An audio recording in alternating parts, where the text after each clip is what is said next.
The first is that rising interest rates, particularly in the US, rising nominal interest rates, strengthen the US dollar and in the near term weaken gold and silver. My suspicion, before I talk about Europe, would seem to be that Mr. Powell in the United States believes that there's room in the economy to continue to let the interest rates rise. And to the extent that he is able to do this, we will continue, I believe, to have soft markets in physical gold and physical silver, and as a consequence, soft markets in gold and silver equities.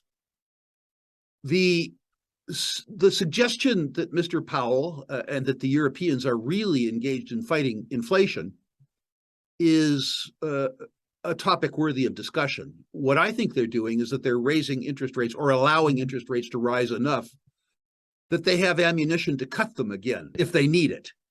If they were really interested in fighting inflation, they would get out of the way. Traditionally, interest rates, you haven't had to talk about nominal interest rates. You've talked about real interest rates. And if the rate of inflation in the euro area is 8% and the rate of inflation in the United States is 9%, traditionally, real interest rates on real savings products like the US 10-year Treasury have traded in front of the rate of inflation. So if Mr. Powell was serious about fighting inflation, the US 10-year Treasury would have a 10 handle on it. The US 30-year fixed mortgage rate would have an 11 handle on it. If they were really serious about fighting inflation, you would have a real yield for savers. They aren't serious about fighting inflation. They're serious about fighting the specter of inflation, and much more serious about raising nominal interest rates to the extent that they can cut them again should they need to. It's important to recognize that. Gold and silver speculators need to know that if the increase in nominal interest rates wreaks the same havoc on the economy in conjunction, as an example, with a war and inflation, as it has in the past, if Mr. Powell halts the increase in interest rates or lowers the interest rates, and I'm not saying he's going to, and I'm not saying when, but if he does, what you will see is a repeat of 1975, where the game in gold and silver equities is on in earnest. Remember, that's an if. Well, I believe it's a when, actually.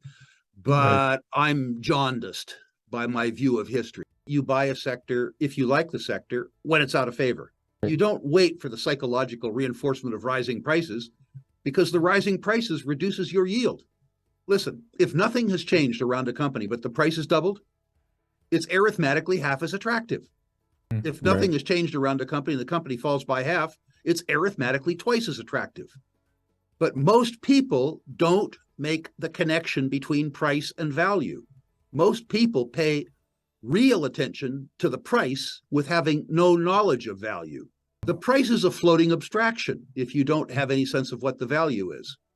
And most people would rather be comfortable than become rich. I'm already comfortable. I don't speculate to be comfortable. I go out and, sit on my deck in the sunshine and drink a beer with my wife to be comfortable. I speculate for very different reasons. So I need to say, twice before in my life, no, 3 times before in my life, I've been a tremendous beneficiary of the run-up in fairly obscure silver stocks.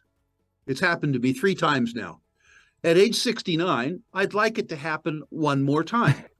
Will it happen? I honestly don't know, but I think it's a probability, not a possibility.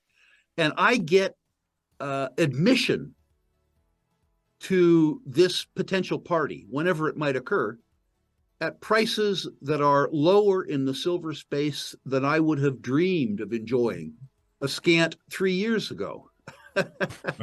So, for me, this is just sort of a dream come true. This is the opportunity to have a sort of a swan song after a very lovely career to an absolutely spectacular party. Or let's put differently, as a younger person, this is the ability to go into a really target-rich nightclub for no cover charge.